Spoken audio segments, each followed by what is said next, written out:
ما في عيب، انا ما في احب هي، لا لكن لا لا انت لا ما هو هي ينزل بيت معلنا، لكن ما في رول. لا انا يطلع برا شاكين نمتين دلتي قدو ما انا كيس لا نمدي دمات هذه قدو هذا كلا ديمتي ويتنا كيبل بلرك كبيجة دو تعال نانجت وين انجت انت تعال نانجت asna galchite inuma faana أيوة. takka akkana na baafte inuma faana akkana ba inuma faana macarrashaa mucaasiyaan fuudhee dhaqe tanaan deebi'e achitti jetteeni atatti Manyita dura deemee tiraanspoortii qabalu. jechuudhaan intalli kun jettee sitti bilbiltee tattamii taara keenya bira dhaqee ta'a jettee ani maalittiin quba qabaa yeroo Shi sabii maamaa jettu. wallaahi Maaloo erga baadrii guyyaa biyya biraa godhaa. Awwaan baadrii yaaddu kan beeku. mana nyaataa dhaqee ka'een juusii wayii birrii lamaan bitadhee daabboo birrii tokkoon bitadhee namicha irra malsii eega namichi waan hin birrii shan itti kenne na se'ee birrii tokkoof shilingii naa deebise achi booda anoo birrii kudhanitti kenne birrii ja'aaf ho'i kan naa deebisuu qabu maaliif shilingii hanganatti deebise jedhee ka'ee arabiffan beeku reefi naqaa jira achi dhaqee reefi guyyaa shaniiyyuu hin taane ana jiib ishiriiniin jedheen ishiriin jechuun digdama jechuudha sii galee namichi ijuma koo keessa laala maraa haadhamu jedhee ka'ee bakki mana maxaamaa nyaata waa nyaatanudha sii galee ijuma koo keessa laala أنا جيب 20 جد أنا مجان والله هذا معسور ذات وهذا شو كلام جد شو أنت جيب شو أنا جيب 20 جدين أن دقدمان ستك إن جت شو بربادة دي بر أن كلاني ستك إن جت بربادة 20 فشارة ولي أدب أسيب بيكون أتشبورنا نمشي توزاق دبي نموتة تو بلا سارة أجر بيت نياتا كان نياتا أجرانو أتشبودا أكا هاتو ويتنا بولتة نمشي بانكوني سا كمبري كيسا كنا لوكيسه شوف جد نموتان تعال شوف جد وين 20 جد وين 20 هذا وين Dhuguma baankoonii keessa yeroo darbu namichi gara bareef suuqii banaa jira biriin digdamii keessa jiru kudhanii shanshanii waan akkasii malee hunduu ija keessa babaase wallahi alhabash haraamii jedhu akka bee habashaa kana akka hattuu wayii naamni fudhatanii wallahi nyaata sanas hin nyaanne osoon aar osoon gubadhu dhaqee dibbii keessa litee kee haadha juusitti darbate busgutitti siin bitadhe sana nyaachuu didee aaree mucaa hiriyaa koo tokkotti hin bibile koomantii kana jala jiraachuu nafu iyyuu wallahi yoo jiraattee jettee si argeen ture sila jechuudha emme of yaadatta. Achi booda jechuudha waan kana itti meennan natti kolfaa turan jechuudha sii galee waan kana ani ishiriiniif ashara adda baasee hin beeku sii galee boodarra namichatti yeroo dhaqamee barin afaan hin beeku akkana yeroo jedhame jedhan maaleesh wallahi wa kulli ishiriin laakiin haadha sabax maa fi ayyi ishiriin ganamarra hojjeta jedhuma birrituma koo keessa biriin digdamni hin jiru inni garuu digdaman sitti kenne naan jedha malsii jechuudha. Sana booda biriin kennaan hin barbaadu jedhee innis dirqama haqqii kee immoo sumurii tokko fudhachuu hin barbaadan hin barbaadu jedhee dirqamaan jechuudha budee biricha natti deebisee. እና akkasana biyya biraatti rakkoodha. Biyya akkasiisuun akka afaan bartu si godha sii galee biyyi Arabaa akka Dubaayii garuu afaan baruudhaa si rakkisa. Fakkeenyaaf amma Gireet Oromiyaa kan jedhamu kun amma koomantii jala jira. Yeroo dubbatu akka muwaatinaatti dubbata. Inni garuu Oromoodha. Kan akkas gochisiise maali? Arabni hojii isaa wajjin Hindiis yeroo dubbatu Oromoon fakkaatu. Afaan Hindiffaas akka ajaa'ibaatti afaan Urduu kana dubbata. Carraan ati waan sana bakka sana wayii teessuuf carraan ati hojiidhaaf waan sana wayii mudannoo wayii hin qabda yoo ta'e jedhe dirqamaan barachuu dandeessa. Amma bashoonni biyya keenya kana keessatti Oromiyaa keessa waggaa 20-30 jiraattee afaan Oromoo jecha tokko hin beektu. Maaliif nama dirqee afaan Oromoo dubbadhu jiru. Gaafa biyya Arabaa dhatte garuu dirqama afaan Arabiffaa baruu qabdi waan ta'eef ji'a 2-3 keessatti Arabiffaa dhukkee irraa kaafti. Kana jechuun maali? Waan xiyyeeffannootti gootee barbaaddu sana keessa jira jechuudha. Kalabbi kalaqqasuun baay'ee gadda hin jettu warri Amaaraa kun yoo onnee kee irraa waa barbaadde jette imimmaan garaan kee rifatee jedhe imimmaan golga ijaa dhorkuu hin danda'u sii galee kanaaf murteessaan kaka'umsaa fi naannoo sarratti dhiibbaa sarratti godhamu. Dubaayii keessatti namni dirqama afaan Arabiffaa baruu qabdee si dirqu waan hin jirreef Ingiliffaan fayyadamta sii galee yeroo baay'ee afaan Ingiliffaatiin namoota wajjiniin suuqii si yeroo dhattu bakka hojii si yeroo dhattu Ingiliffa beeknaan abbaa kanaatiin namni sitti dubbatu hin jiru jechuudha sii galee. Kanaaf Sah bareeda. Aku biyya keenya akkuma Suudiitiin see baran. Suudii amma tokko keenyaan beektaa waan feete bitatta bakka feetetti haasofita. wayyoo waan naan jedhaa jiru beettee laali amma abdii isaa iccitii sana yoon kaase uummanni kolfaan dhumata lafti ramadaana wallaahi nan dhiisa maammi isa gaafa mana seentee jaartii bira teessee dhuftee hindi yaadattaa naan jedhe gudiin ta'e dubaayidhuma kanatti wallaahi waraanameen oole du'een oole salphadhee jechuudha. Maashaallah. Maali akkana nama Garuu waan gaaffii sirraa qaba maammeeyye. Gaaffii sirraa qaba Hayyee dhugaa rabbi. hayyee Ati kun gaafa baaftee gaafa achi maal baafu deemte fuudhuu deemte garuu dhiifama naa godhi. Kuullee kan fuudha kootii kun si qofa osoo hin taane anayyuu na dhiba wayita garii. Fuudha qaadiroo maal taate? Insha Allah. Waggaa darbee jedhe beektee ustaazota yaa rabbi jaartii naa kadhaa jedhee miidiyaa irratti rakkisaa hin ture. Barana garuu naa kadhaa jedhee rakkisuun beektee nan qaanfadhe numaayyuu gaadhachuudhuman qaanfadhee jedhe beektee. Wayita garii du'aayin kun kan maqbuula ta'uu ilaali. Du'aayin kun kan maqbuula ta'uu keessa kee waan jiru jechuudha. Garaa kee kana keessa jechuudha. Maammi shupiliis waan gaafa mana seentee sana nutti himi adaraa kee. Okay, nani abdii isaa nani mataaf dhaab godhan basitti nani bakka xumuree ka'ee.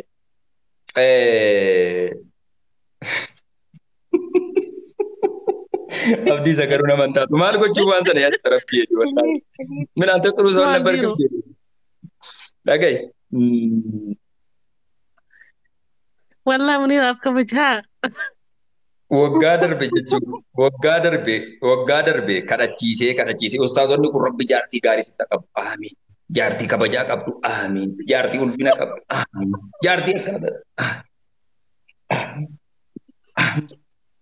Abboo miidiyaa koo kanarratti tiktookii irratti jechuudha. Yoo xiqqaatee jedhe jechuudha. Naannoo keessattuu ramadaanni xumuramuudhaaf guyyaa 15 waan akkasii yeroo hafu laayiviin koo isuma waa'ee jaartiiti sii galee. Naa kadhaa jedhee onnee barraa jechuudha sii galee. Booda beektee yeroo yaadee jedhu indee warri wal fuudhee iyyuu gariin dudda walitti galeera footi. Maal abbaa isaa maallaa godhe beekee yaaddee jedhe. Oromiyaa keessatti immoo jaallattanus jibbitanus dargaggeessi jaartiin qabdu taanaan baay'ee ulfaata dhugaan isiniin jedha. Itoophiyaa keessatti baay'ee biyya Arabaatti rakkoon hin jiru. Sa'aatii barbaadde yeroo maallaqa keessaa qaba dhaga'i. Sa'aatii barbaadde sa'aatii garaan kee beeku maallaqa keessaa qabaannaan gabbaatee nyaata bitachuu dandeessa. Juusii bitachuu dandeessa. Onlaayinii teessee xalabachuu dandeessa. Sii galee jaartii iyyuu yaadattu sii galee. Ooma tokko waa'ee dhuma jaartii qiimaa jaartii iyyuu beektu sii galee. Biyya Itoophiyaatti garuu kunoo akka obboleessi keenya sila murtii guutuu dubbachaa jiru kana jechuudha. Lafti galgalaa'ee dhahee isaa 12 geenyaan mannumti nyaataan ni banaa ta'e yeroo dhate gaafattu alkool jedhu. Dhumeera. Uummanni isaa kun akka waan ruuhaaniyyiin keessa jiru nuuroo guddinatti jedhee dubbata miti amma namni. Garuu wanta akka uummata Itoophiyaa nyaatu jiru addunyaarra. Inna haanillaahi wa inna akka waan borduuta waan ta'eef hadha hirmii nyaataa baafadhu jedhameenitti lafti bariinaan dhaqee mana nyaataa kana salphii hiriira qabatee lubbuu bahaa jira moo akka biraati. Inna Dhiirti biddeena meeqa nyaatte maamme irraanfadde? Abboo inni akka durii hin jiru kwa biddeenni sii nammaa kun keessattuu sii nama tolfamaa jirtu kun immoo maa tokko sii namni 5 nyaatu shanan sii nam tokko nyaatu hin jirtu bara. Ani garuu osoo hojibatti hin dabalatti gaafan biyya jiru biddeenni fufurdaadha mata torbamoo kana duran biyyaa bee mata torbaa fi cinaadha gaafa san namni dhiiraa 3 nyaataa beekta dhalaan tokkoo fi cinaa faa nyaatte. Anu san tokko cinaa nyaadduutiin biyyaa bee. Dhugaan siin jedha siin ammaa kun siin amma Itoophiyaa keessa jirtu kun uumama tokko iyyuu tajaajila tokko siin kennitu beekte daftee dhumti waan tokko qiimaan qabdu. Uummanni garuu nyaata yoo jedhamee jedhu uummanni Itoophiyaa biyya Arabaa keessatti amma fakkeenyaaf sa'aatii darbaa wayitama fakkeenyaaf ganama turee rafa miti kan biyya Arabaa kanatti wayita subiin fa'i qaqqabuudhaa ka'u sa'aatii 4 sa'aatii 5 biyya Imaaraatiitti akkasitti rafa namni ganama 6-7tti rafa namni lafaa bari'uudhaa ka'ee. Yeroo sana yoo nyaatee rafee jedhe hirriba isaatti yoo ofee zuurii fa'i booda yeroo hirribaa ka'u yoo waa nyaata irbaata fayyaadhatu ta'ayyuu sii galee gariin hangas mara miti jechuudha sii galee. Kanaafuu Itoophiyaatti garuu lafti bari'ee jenna wayyee. Salaam alaikum. Abdii sabannaati ta'u. Tugaamsa jaartii guddoo rafaal goota rabbi.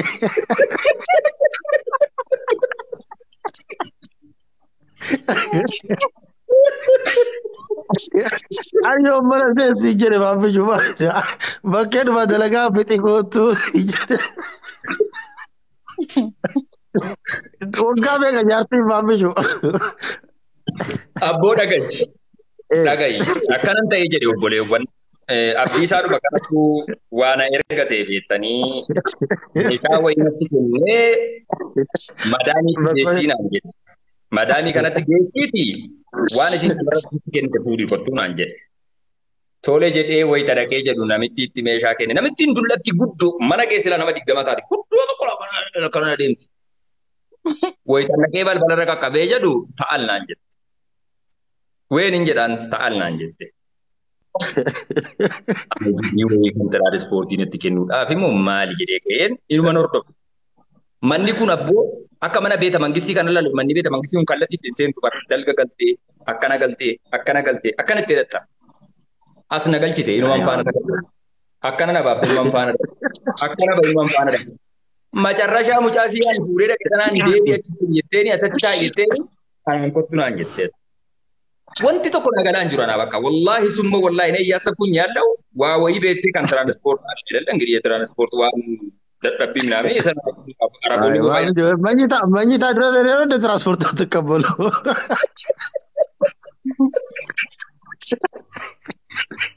አይዋ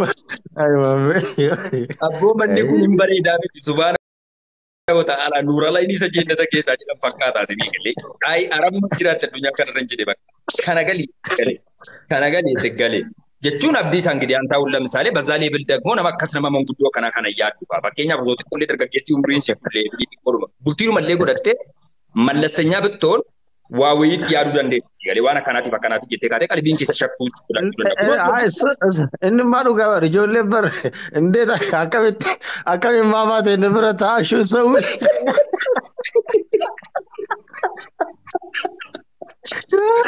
Wayita nama battaa ilaalte jettee nan taa'e bakka nama waan haa kennuudhaaf jedhee ka'ee. Intalli weelliin maali jechuu jalqabde arabiffattiiruma siman beekuun makaraa wayii dubbachuu jalqabee jedhe. Jechuudhaan intalli kun jettee sitti bilbiltee tattamii taara keenya bira dhaqee ta'a jettee. Ani maalitti hin qabaa yeroo Şu samimi mama jettee. wallahi Awwaan baadiriitti yaaddu qeebbeeku. ilaali miftaasan rukutamaa miftaasan qaallitti dhabdise kaastamarii guddiis akka jechaa jira. Miftaasan isi. Abbo abbo. Anuurri baadhee margaafsane. Wallahi I was surprised. Ani aluma dhaaban siin jedhe walaa gati banyiita akka deemtu maaliif beekan. Wallahi yeroo taaksii illee jiru even yeroon taaksii dalagullee guyyaa tokko mana isaanii seenee hin beeku sii galee. Ata arabifatti kaalaa sidii malee kamana keessaa beektaa arabifatti. Maal abdiisa rabbeedha. Nama guddaa sanamo. Bamit. Ay jaartiin kananii tochaaf jedhe jaartiin kananii.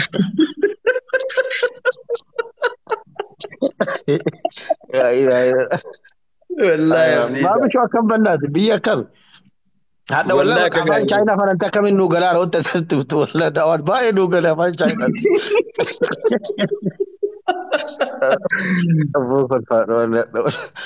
Ati maraqqanteeti banna inni ante maraqqan kuni maraqqan kutene.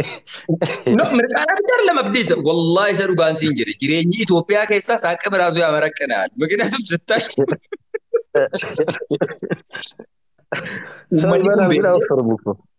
ummanni kun keessattuu markaatoo sabaattanyaa hidhee sitti qoob wallahi summa wallahi ummanni mataa gati moo xeenenyaa nu እንደዚህ የሚሆነው jetta beettee waliin argu hantee akkuma raammoo beettee baadiyyaa keessatti olaaltee ta'e maasii kana fa'i keessa wal keessa yayyaabaa akka akiruuzama akka bakka guyyaa xumuraa addunyaa jedhamee wayitee. Sa'aatii laaqanaa argiteerta manni nyaataa hundi bar bakka argattu bar. Ufii namni daalachaa akka wanna tumamee akka fuula keessa kabalanii gadhiisan fakkaatu. Gini mibala'u bigibinna. Ilaali. Eerpoortiidha yeroo buutu bar. Eerpoortii buutee yeroo akkas nama ilaaltu nama Itoophiyaa kana keessa jiru. Wallahi summa wallahi akka waan nama lafa keessaa buqqee akka dinnichaa jechuudha akka beektee waccinoo waan jedhamu jira naannoo keenya fa'i. Fuulli isaa kun daalachaa sakkachaa andi damuu misa beellam. Inni furdaa jedhamullee fuulli isaa kun dadaalachaa awwee jechuudha sii galee muka laaftoo fakkaata kan rirrimaa awwee wanti uummanni isaa damuu ayisifim sii galee damdi baadhiin jechuudha sii galee garuu nyaatatti yoo ta'e jedhee migin martoo qilximuu qurxuun minu biiziidha manni nyaataaf sii galee hin nyaata. Qilleensa kan jenne qilleensa biyya kanaa caalaa wanti sitti tolu hin jiru yeroo keessa deemte yeroo keessa jiru bataam hin machaal bataam faamiliyaan yoona environment ni yaadamu. Biyya arabaa kana tamma isa gubaan si fixee si ilaalessu mukayyabni isa si guggubu hin jiru as. Akkuma sana ta'ee immoo keessi kee nagaan argatu min hunda'uun naan galu wallahi biyyi kun bareedu. Salaamin hin jiru dhugaadha wallahi. Salaamin hin jiru dhugaadha. Atamma yoom dammaramte qoy maamishu. Wallahi amma kan dimmirii kootii kun beettee waggaa darbellee ishee kootii kana jechuudha. Waggaa darbellee du'aayi goonee kottee nurraa yaattee dadhabde. Wallahi hin kadhachiifadhu bakka hin kadhachiifadhu. Maa inni waan isaa maamishu. Koy Kanka wanna goonu maamisho sitti bunnu buttaa beektaa? Butiimo Giddi. Butii beektaami? Abdiisaa.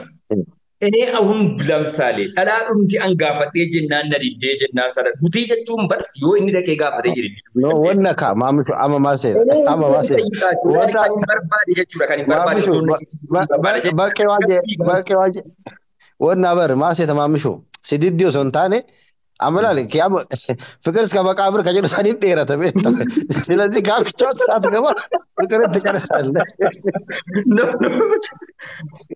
አብዲ ዳገይ አማ ገሪን ቤቴ tokkofaitu barana komantii jalatti maal jetti abboolafte ramadaana malee on dubbadhe silaati ko dis taate afaan illee sooma abboa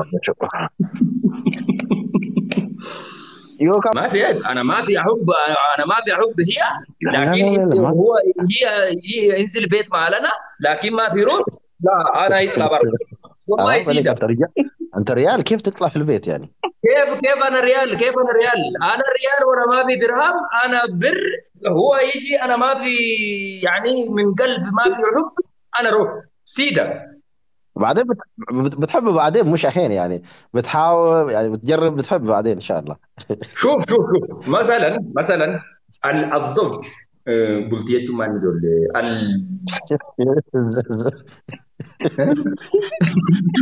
على كمل